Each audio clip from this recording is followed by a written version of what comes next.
Pues muy buenos días a todos. Gracias, Luis.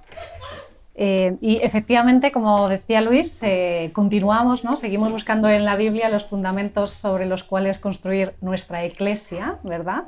En esta serie, en los comienzos de la Iglesia. Y hoy vamos a hablar de un texto que tenemos en el libro de Hechos. Es un texto bastante conocido, ¿no? Cuando hablamos de la Iglesia primitiva y de los primeros cristianos, solemos acudir a este texto, y de hecho es un texto que hemos mencionado ya al menos un par de veces en estos domingos, ¿no? Y el texto está en Hechos 2, del 41 al 47, y dice así: Así pues, los que recibieron su mensaje, hablando de Pedro, ¿no? Como nos decía Laura, fueron bautizados, y aquel día se unieron a la iglesia unas 3.000 personas. Se mantenían firmes en la enseñanza de los apóstoles, en la comunión, en el partimiento del pan y en la oración. Todos estaban asombrados por los muchos prodigios y señales que realizaban los apóstoles. Todos los creyentes estaban juntos y tenían todo en común.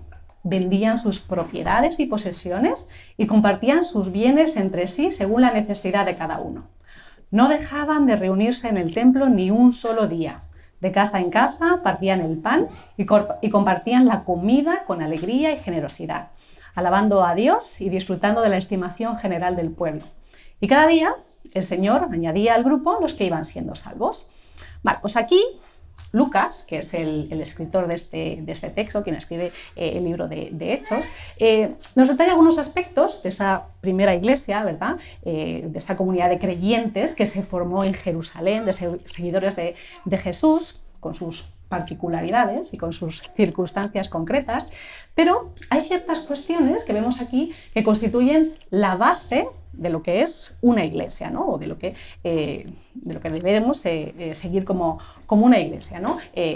Hemos mencionado ya algunas de ellas, como ahora nos resumía Luis, y hoy vamos a centrarnos en esa generosidad, ¿vale? En esa generosidad que observamos, que caracteriza a esta iglesia y que les hacía compartir, ¿vale? Que les hacía compartir lo que tenían. Vemos que compartían sus posesiones, ¿verdad? Les hacía comer juntos, ¿vale? Se invitaban a sus casas, de casas de unos a otros, compartían tiempo, ¿de acuerdo? Estaban juntos, se implicaban unos en las vidas de otros, ¿vale? Hablan de necesidades, de cómo suplían unas y otras necesidades.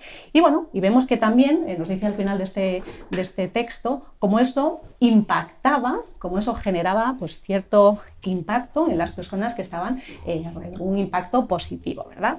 Vale, bueno, cuando hablamos de estas cosas que he estado listando, enumerando, solemos referirnos a ellas como comunión, ¿vale? Comunión. Hablamos de una iglesia que tiene comunión.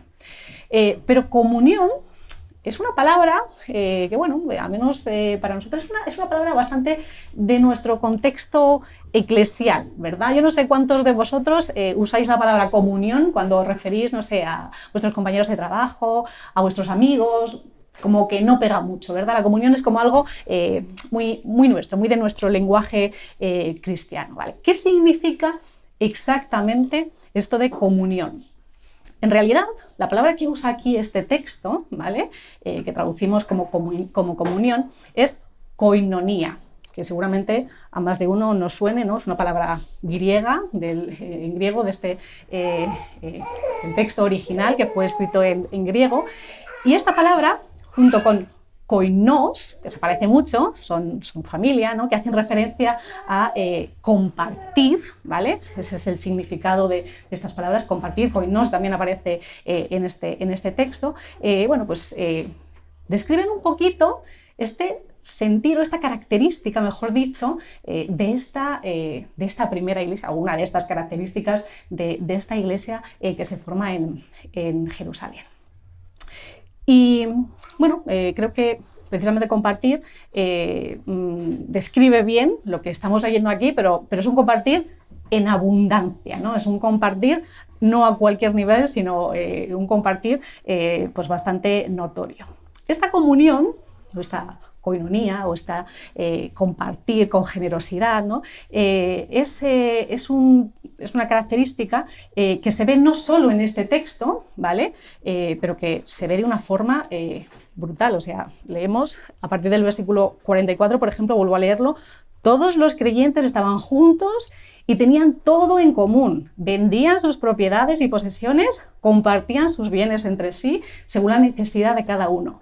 No dejaban de reunirse en el templo ni un solo día, de casa en casa partían el pan, compartían la comida con alegría y generosidad, alabando a Dios y disfrutando de la estimación general del pueblo.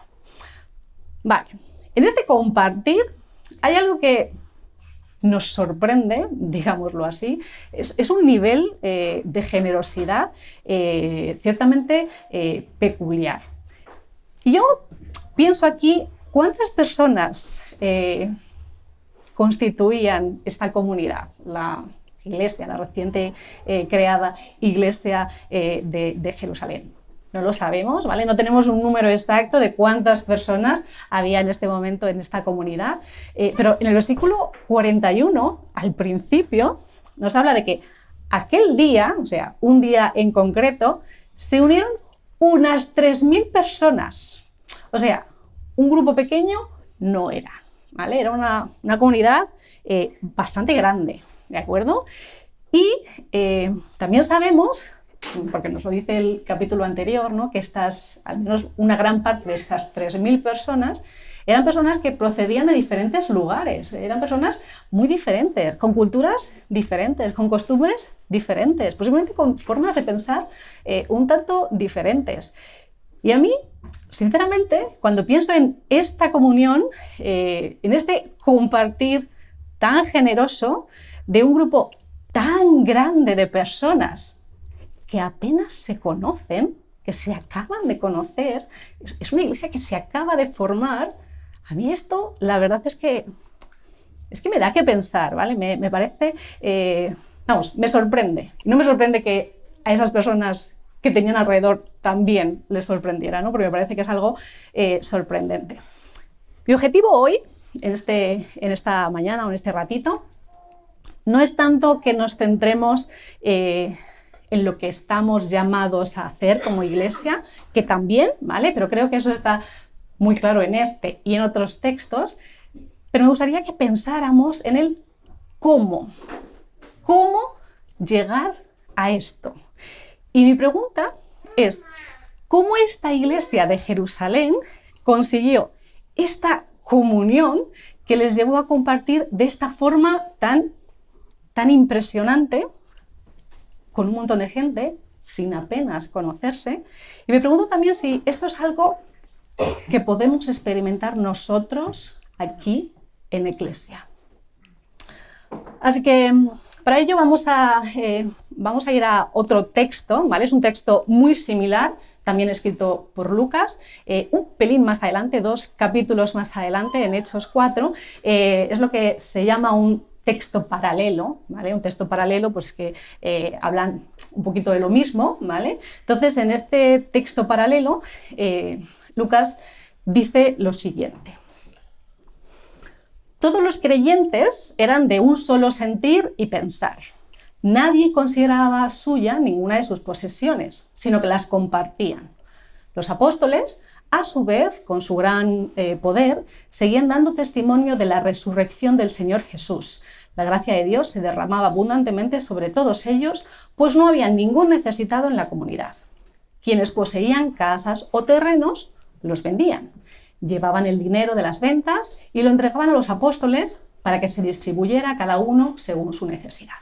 Vale, está hablando de la misma iglesia, está hablando del mismo grupo, estamos en el mismo tiempo, ¿vale? O sea, estamos un poquito en el mismo discurso, ¿vale? Y bueno, creo que podéis ver la similitud entre ambos pasajes. Podéis ver a qué me refiero cuando digo que son textos paralelos, ¿no? Hablan de lo mismo. Nuevamente, pues se menciona esa unión de los creyentes, se menciona esa comunión, ese compartir generoso, ¿verdad? Vuelve a mencionar esa palabra koinos, ¿de acuerdo? Vale, pues ahora quiero que nos centremos en que en medio de esta exposición, ¿vale?, donde está hablando de la generosidad de la Iglesia, ¿vale?, eso es el tema, eso es de lo que está hablando, en medio de esta exposición aparece este versículo 33, dice: la gracia de Dios se derramaba abundantemente sobre todos ellos, pues no había ningún necesitado en la comunidad. Ok, fijaos, tal y como aparece aquí, que Dios derramara su gracia de forma abundante parece tener algo que ver con esa generosidad de compartir de los creyentes, de los cristianos, o de los seguidores de Jesús en esa iglesia, y por eso no había tantos necesitados. O sea, Dios repartía su gracia, entonces los creyentes eran generosos y por eso no había necesitados, ¿no? Eso es lo que nos está diciendo esta frase. Ok, ¿cómo es esto? ¿Qué tiene que ver la gracia con el compartir generoso? O sea, parece que hay como dos cosas aquí, que una viene de la otra, pero ¿cómo es esto? Vale, pues perdonadme que os voy a dejar con esa pregunta ahí en el aire, ¿vale? Voy a dar un salto a otro texto en la Biblia, pero primero os voy a poner un poquito en contexto. Años después de lo que estamos leyendo, ¿vale?, estamos leyendo los inicios en Jerusalén, ¿vale?, pasan algunos años y esto que está ocurriendo en Jerusalén comienza a expandirse, ¿vale?, y comienza pues a llegar a otros lugares, a otras ciudades, ¿de acuerdo?, pues, alrededor del Mediterráneo. Entonces, pues esto mismo que vemos aquí pues se reproduce en diferentes ciudades, ¿vale? Y tenemos algunas personas, entre ellas Pablo, ¿no?, a quien conocemos bastante bien, que van viajando, o sea, van visitando estas ciudades, ¿no?, van aquí y allá, un poquito pues viendo las necesidades de aquí, viendo qué está ocurriendo acá, y bueno, pues van compartiendo esas noticias con el resto de las iglesias. Vale, pues lo mismo que observábamos en Jerusalén, a un micronivel, vamos a ver qué está ocurriendo también a un macronivel en otra zona, ¿no?, en una zona más grande. Vamos a ir a 2 de Corintios 8, ¿vale? 2 de Corintios es es la cuarta carta que Pablo escribió a los Corintios, aunque bueno, solo tenemos 2 y la llamamos 2 de Corintios, ¿vale? Vamos a ir a 2 de Corintios, que es una carta que Pablo escribe a la iglesia de Corinto, y en el capítulo 8 Pablo escribe lo siguiente. Dice: ahora, hermanos, queremos que os enteréis de la gracia que Dios les ha dado a las iglesias de Macedonia. Lo voy a cortar aquí, ¿vale? Los que tenéis vuestras Biblias, no sigáis leyendo, ¿vale? No me hagáis trampa, lo dejamos aquí, ¿ok? Porque quiero contaros algo antes de seguir, ¿vale? La gracia que Dios ha dado a las iglesias de Macedonia. Vale, las iglesias de Macedonia en este momento, ¿vale?, estaban en una situación muy difícil, ¿vale? Sufrían persecución. Nosotros aquí, la verdad es que no sabemos muy bien, no tenemos detalles de lo que estaban viviendo, de cuál era esa persecución, ¿vale? Y en contextos como el nuestro, pues esto nos parece, no nos resulta muy cercano, gracias a Puertas Abiertas, ¿no? Rafa aquí nos podría hablar un poquito más. Podemos ser un poquito más conscientes de lo que significa ser una iglesia perseguida, ¿no? Pero estos hermanos, las iglesias de Macedonia, de la región de Macedonia, eran varias iglesias, lo estaban pasando muy mal, ¿vale? Estaban pasando momentos muy difíciles. Seguramente pues, muchos de ellos habrían perdido su trabajo, ¿vale? Estaban en una situación bastante lamentable. Ok, entonces Pablo aquí habla de la gracia que en medio de esta situación Dios está dando a estas iglesias. Y aquí, no sé, yo os pregunto, ¿qué os imagináis? ¿Qué creéis que es lo que puede estar pasando? O sea, ¿cómo creéis que es esa gracia, ¿no? No sé, ¿qué os viene a la mente? ¿A qué creéis que se refiere Pablo cuando habla de la gracia que Dios está dando a estas iglesias? No vale mirar, ¿eh? Veo que algunos están mirando. Ok, no sé qué tenéis en la mente, pero al menos a mí me parecería lógico pensar algo así como, bueno, seguro que a pesar de las dificultades y de la persecución, ¿no?, que sufren estos creyentes, estos seguidores de Jesús, pues muchas personas están recibiendo la gracia de Dios, no están recibiendo a Jesús, muchas personas se están convirtiendo, la iglesia está creciendo, ¿no? Más personas están aumentando a esos números, ¿no? No sé si estabais pensando esto es algo que, pues no sé, de forma lógica viene a mi mente. Pues mirad lo que dice. Dice, en medio de las pruebas más difíciles, su desbordante alegría y su extrema pobreza abundaron en rica generosidad. Soy testigo de que dieron espontáneamente tanto como podían y aún más de lo que podían, rogándonos con insistencia que les concediéramos el privilegio de tomar parte en esta ayuda para los santos. Estamos hablando de la gracia de Dios, ¿eh? Está hablando de la gracia. Incluso hicieron más de lo que esperábamos, ya que se entregaron a sí mismos, primeramente al Señor y después a nosotros, conforme a la voluntad de Dios. De modo que rogamos a Tito que llevara a feliz término esta obra de gracia entre vosotros, puesto que ya la había comenzado. Pero vosotros, y ahora aquí está hablando a los corintios, ¿vale?, a los receptores de esta carta, pero vosotros, así como sobresalís en todo, en fe, en palabras, en conocimiento, en dedicación, en vuestro amor hacia nosotros, procurad también sobresalir en esta gracia de dar. Ok, ¿qué es esto? La gracia de Dios es que en estas iglesias de Macedonia, en medio de su dificultad, en medio de su situación, de su sufrimiento y de su pobreza, ¿no?, que dice pobreza extrema, han contribuido generosamente, koinos, otra vez, con los cristianos de otras iglesias. En concreto, esta es una campaña que se llevó a cabo para ayudar a la iglesia de Jerusalén, ¿vale?, que en este momento pues, también estaba sufriendo persecución y estaba en una situación bastante difícil. Pero bueno, esta es la gracia.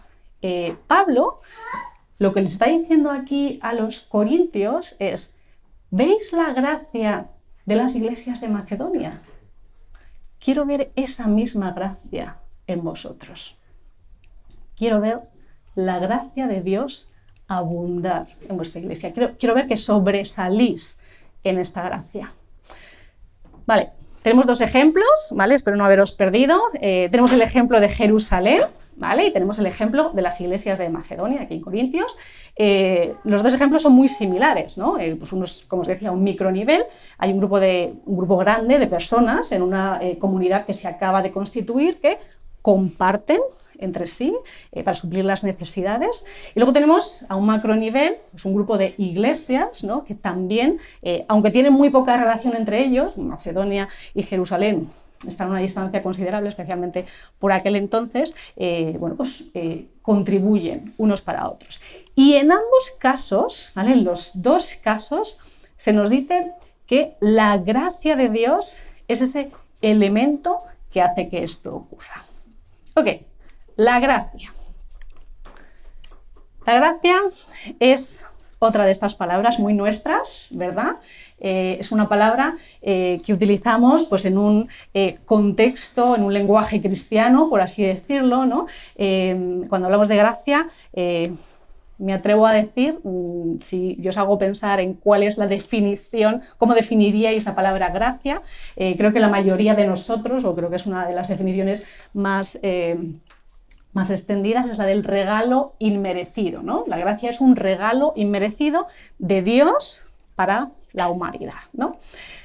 De hecho, a mí la palabra regalo me parece bastante adecuada para definir la gracia, porque cuando el Nuevo Testamento, especialmente Pablo, ¿no?, que es el que más utiliza esta palabra en el Nuevo Testamento, cuando el Nuevo Testamento habla de la gracia, no se inventa una palabra nueva. O sea, nosotros tenemos una palabra, la palabra gracia significa algo muy específico, pero los escritores del Nuevo Testamento, al hablar de la gracia, utilizaron una palabra que ya existía, una palabra que ya se usaba, ¿vale? Pues una palabra de su dominio, ¿no? Una palabra que en este caso es charis, ¿vale? Y esta palabra evidentemente tenía un significado, ¿vale? El significado de esta palabra es un significado bastante próximo al regalo, ¿vale? No como un regalo físico, ¿vale? Como podemos entenderlo más hoy, sino como un don, ¿vale? O como un atributo que se da con benevolencia, ¿vale? Ese es el significado original de esta palabra caris en griego. Entonces, por eso solemos decir que la gracia es un regalo, ¿no? Me parece algo correcto. Creo que esta palabra nos ayuda mucho a entender qué es la gracia, ¿no? Pero también creo que esta palabra a veces nos lo pone un poquito difícil para entender bien, en profundidad, qué es exactamente esto de gracia. Y os explico por qué. El término regalo es un término con una connotación muy subjetiva, muy influenciada por la cultura en la que vivimos, ¿vale? Por ejemplo, una cultura oriental, si alguien te hace un regalo, mucho cuidado, ¿vale? Piénsatelo 2 veces antes de aceptarlo, porque si lo recibes, si aceptas ese regalo, te estás comprometiendo a devolver un regalo pues similar o un poquito de más valor, ¿vale? Al aceptarlo, te comprometes, se espera que respondas de esta forma. Sin embargo, por ejemplo, en la cultura beduina, las cosas son un poquito diferentes. Un regalo es un símbolo de honor. Si alguien te hace un regalo, te está honrando. Y en este caso, rechazar un regalo es prácticamente como un insulto a quien te lo hace, ¿vale? Si te hacen un regalo, te lo tienes que quedar y lo tienes que utilizar. Si no, es como si no lo estuvieras valorando lo suficiente. Es para ti, te tienes que apropiar de él. Ahora, en algunas comunidades africanas, si recibes un regalo, está mal visto que te lo quedes solo para ti. En estas comunidades tienes que compartirlo. Un regalo no es solo para ti, es para que los que están a tu alrededor se beneficien de él también, ¿no? Quedártelo escondidito en tu casa solo para ti no está bien visto, ¿vale? Y seguramente podríamos hacer muchas más apreciaciones con otros ejemplos, ¿vale? Pero ¿os dais cuenta cómo en diferentes culturas podríamos entender esto de la gracia o de esto del regalo inmerecido de formas diferentes? Y eso evidentemente tiene cierto peligro. Ok, ¿qué pasa en nuestra cultura? En nuestra cultura occidental, cuando hablamos de regalo, y evidentemente podríamos hacer muchas matices, ¿vale? Pero entendemos un regalo como algo gratuito, algo que se nos entrega sin ningún tipo de coste, ¿vale? Suele ser normalmente una muestra de amor, de aprecio, de gratitud, ¿vale? En principio no tiene, se hace sin esperar nada a cambio, ¿vale? Cuando alguien te da un regalo, no se espera que tú le des algo a cambio. Pero normalmente no hacemos un regalo a cualquiera. Hacemos un regalo a alguien que de alguna forma merece ese regalo. Bien porque es su cumpleaños o bien porque ha conseguido algún logro, ¿no? Hay alguna razón siempre, hay algún mérito, aunque simplemente el mérito sea que se ha ganado mi aprecio, ¿no? Pero hacemos el regalo por alguna razón, por algún motivo, ¿vale? Ok. ¿Cómo repercute o cómo influye esta concepción que yo tengo de regalo en la forma en la que entendemos el regalo de la gracia del que estamos hablando? Bueno, la Biblia nos cuenta que debido pues, a esto que la Biblia llama pecado, ¿no? Que son nuestras acciones, nuestras decisiones contrarias a lo que Dios había ideado para nosotros, para nuestra vida, por esta razón no podemos acceder a esto que Dios había ideado para nosotros, a ese propósito de vida. Y entonces nos perdemos en este mundo de miseria, de egoísmo, de insatisfacción constante y permanente, ¿verdad? Pero leemos a lo largo de esta historia de la Biblia, desde el principio hasta el final, ¿no? Cómo Dios solventa esta incongruencia entre aquello a lo que podemos optar y aquello que para lo que fuimos creados, ¿no? Aquella idea de Dios para nosotros, y lo hace a través de Jesús, a través de la muerte y la resurrección de Jesús. Ese es el regalo, ¿vale? Ese es el regalo, esa es la gracia. La gracia consiste en que podemos ser partícipes de eso que Dios había creado para nosotros, pero que por motivos propios no podemos alcanzar, ¿no? Ok, este regalo es gratuito y eso lo entendemos, no nos cuesta entenderlo porque para nosotros un regalo es gratuito, pero es un regalo inmerecido y eso nos chirría un poquito más, ¿verdad? Porque en nuestra concepción de regalo, esto no es lo que caracteriza un regalo, ¿no? Y nos preguntamos, ¿por qué Dios querría hacerme un regalo a mí, así sin más? Porque sí, si yo no he hecho nada para ganarme ni su aprecio, ni su reconocimiento, ni absolutamente nada. Es más, precisamente al contrario, o sea, lo que me merezco es lo contrario a un regalo, ¿no? Entonces, esto nos chirría y por eso cuando definimos la gracia como regalo, necesitamos hacer un ajuste a la palabra regalo y decir, es un regalo inmerecido. O sea, los regalos normalmente no son inmerecidos, pero este sí es un regalo inmerecido. Y corregimos así pues esta palabra para que signifique lo que tiene que significar. Vale. Hay otro matiz más de lo que significa regalo para nosotros, que no se corresponde con la idea de gracia, pero que al contrario con lo de inmerecido, que si nos damos cuenta y lo corregimos, ¿verdad? Se nos pasa un poquito más desapercibido, no nos damos cuenta tanto de él. En nuestra cultura occidental, una cultura individualista, egocéntrica, centrada en mí mismo, cuando alguien te hace un regalo, cuando yo recibo un regalo, ese regalo es para mí, es mi propiedad, pasa a ser mío, ¿verdad? Entonces, cuando Dios me da su gracia a través de Jesús, esa gracia es para mí. Y eso es correcto, eso está bien, eso es así. Pero nosotros ahí ponemos un punto y final. Y la gracia no acaba ahí. Decimos, ok, regalo recibido, lo acepto, es mío, ala, ya está. Pero no está. No está. En el Nuevo Testamento, la connotación de la gracia continúa, va un poquito más allá, ¿vale? La gracia es un regalo, es un regalo colectivo, ¿vale? Cuando Dios hace el regalo de la gracia, me lo hace a mí, pero lo hace también para toda la humanidad, ¿no? Entonces, cuando yo recibo ese regalo, cuando acepto la gracia de Dios en mi vida, entro dentro de esa colectividad, ¿no? Y me convierto, además de un receptor de la gracia, me convierto en un agente de gracia, ¿vale? Esta es la idea del conocido versículo de Mateo de gracia recibisteis, dad de gracia, ¿no? Vale, no sé cuántos de vosotros conocéis el book crossing, ¿vale? Tal vez lo conocéis, pero no con ese nombre. Muy probablemente os hayáis topado alguna vez con algún buzón o pues, algún puestito con libros, que parece que está ahí como un poco abandonado, ¿verdad? De personas. Gente viene, deja ahí un libro, simplemente para que otra persona lo coja y lo lea, ¿verdad? Vale. Cualquier persona puede llegar y coger un libro de ahí, ¿verdad? Cualquiera puede hacerlo, sin ningún tipo de registro previo, no hay ninguna suscripción, no hay ninguna condición previa, ¿verdad?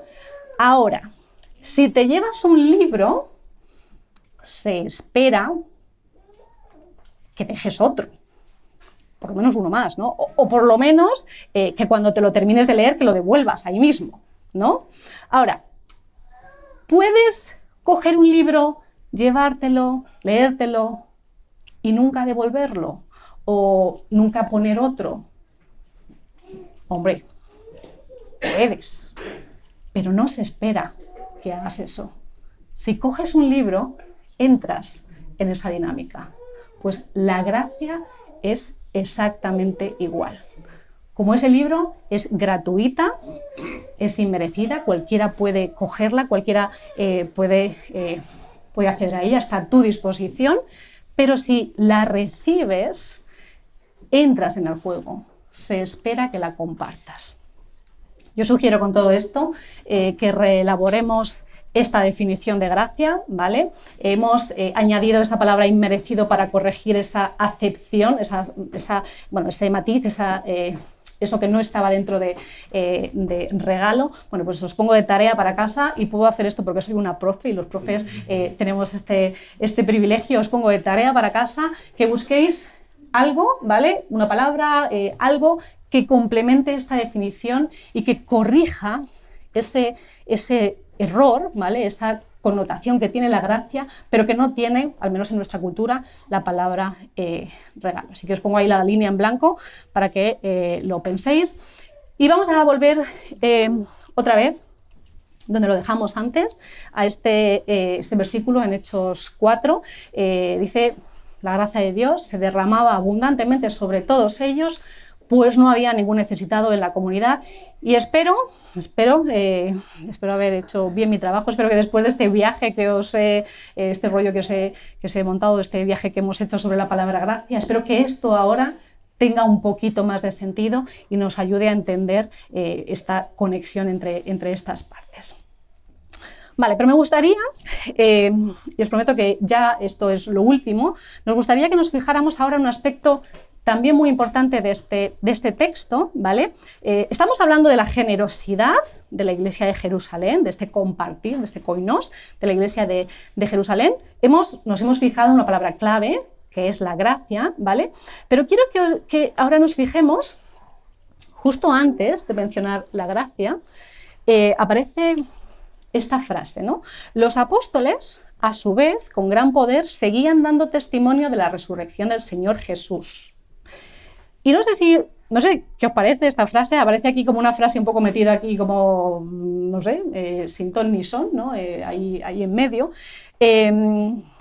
Vemos como una frase independiente, pero la verdad es que en el griego original, ¿vale? Este punto que tenemos ahí al final, después del Señor Jesús, en el griego no existe, ¿vale?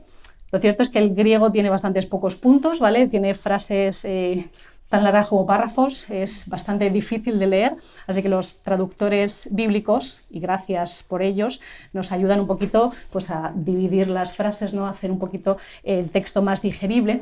Pero en este caso vamos a quitar ese punto al final, vamos a imaginar que ese punto no está, porque en el texto original no está, y vamos a ver esa idea en su totalidad, ¿vale? Toda esa frase, todo ese versículo 33 sin un punto entre medias, ¿vale? Porque en realidad está hablando de la misma idea, ¿vale? Y fijaos que aquí nos habla de este testimonio de la resurrección de Jesús, que podríamos llamar la enseñanza, ¿no? La enseñanza de los apóstoles, el testimonio de la resurrección de Jesús expresado por los apóstoles.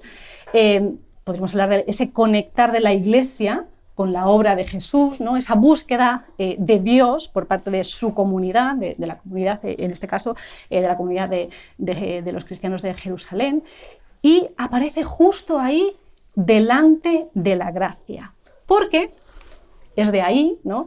De ese testimonio de la resurrección de Jesús, de donde, como acabamos de decir, de donde surge la gracia, y de esa gracia es de donde surge esa generosidad abundante.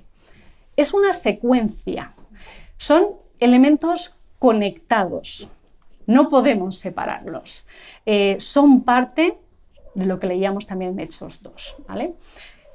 La generosidad, esa generosidad abundante, ese compartir, esa koinonía, ¿no? La comunión de la que hablábamos antes, surge o es respuesta de la gracia. Pero la gracia abunda cuando ahondamos y profundizamos en esa relación con Jesús y ese conocimiento de esa relación entre Dios y la humanidad. ¿Queremos como iglesia ser más generosos? ¿Queremos tener más facilidad para detectar las necesidades que otros a nuestro alrededor tienen? ¿Queremos pasar más tiempo comiendo, tomándonos un café los unos con los otros, tener más comunión entre nosotros? ¿Queremos que nos resulte más fácil estar juntos? queremos ser mejores en dar respuesta a lo que tenemos alrededor. Tal vez lo que necesitamos no es más esfuerzo, sino más gracia. Tal vez necesitamos que esa gracia abunde en nosotros. Y para ello necesitamos profundizar en eso que ocurrió hace 2000 años, ¿no? Que algunas veces, de tanto repetirlo y de oírlo, pensamos que lo tenemos ya muy asumido, que nos lo sabemos súper bien y de alguna forma su significado se puede ir diluyendo, lo podemos ir perdiendo. No basta con conocerlo, no basta con simplemente saberlo. Tiene que calar profundamente dentro de nuestras vidas. Tiene que transformar cada día lo que somos y lo que hacemos. Tenemos que sumergirnos en la palabra. Tenemos que empaparnos, que nadar en la palabra. Solo entonces esa gracia sobreabundará en nosotros de la forma en lo que hizo en la iglesia de Jerusalén y en las iglesias de Macedonia. Y eso, en consecuencia, pues se traducirá en esa koinonía, ¿no? En ese compartir, en esa comunión.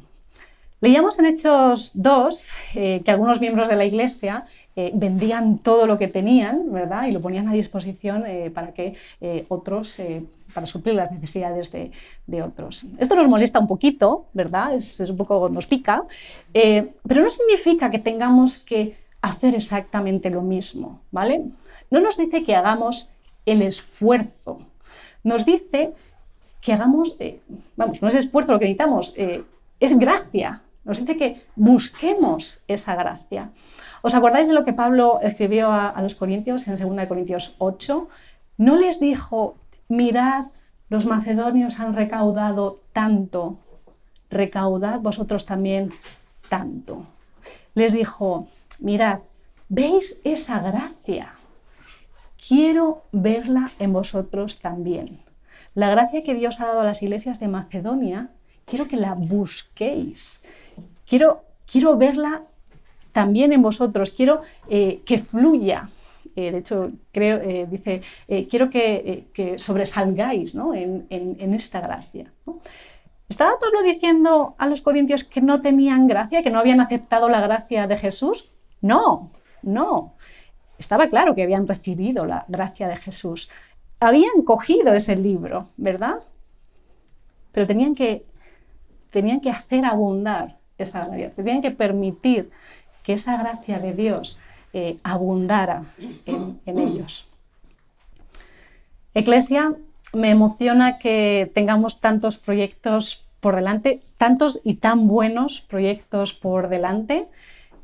Busquemos como iglesia la fuente de esa gracia para poder llevarlos a cabo con éxito. Busquemos cada día de forma individual y también de forma colectiva como iglesia, que esa gracia crezca, que se manifieste más y más en nosotros. Ocurrió en Jerusalén, ocurrió en Macedonia, puede ocurrir también en Iglesia. Dios está dispuesto, Jesús está dispuesto a llenarnos de su gracia. En realidad depende de nosotros, así que busquémosla. Y para terminar, me gustaría que dedicáramos solamente algunos minutitos para orar como iglesia, ¿vale? Así en gran grupo, ¿vale? Vamos a simplemente crear un poquito de silencio y vamos a crear un poquito de quietud aquí, y quien quiera, con libertad, ¿vale? Puede alzar la voz, ¿de acuerdo? En voz alta y orar por esto de lo que hemos estado hablando. Os pongo algunos motivos de oración que he escrito yo, ¿vale? Pero podéis adaptarlos en vuestras oraciones como queráis. Señor, ayúdanos a ser generosos, a detectar las necesidades de los que tenemos alrededor y a responder a ellas. Haznos una comunidad que comparte, que se involucra en las vidas los unos de los otros, que comparte tiempo, mesa y vidas. Gracias por tu regalo inmerecido. No nos dejes que se quede solamente en nosotros. Danos abundantemente de tu gracia, que Iglesia sobresalga en tu gracia, como le pidió Pablo a los Corintios, y ayúdanos a ahondar en tu palabra y en el misterio de tu resurrección cada día. Así que Vamos a orar durante algunos minutitos, algunas oraciones, y después pues, saldrá el grupo de alabanza y seguimos adorando y orando. Muchas gracias.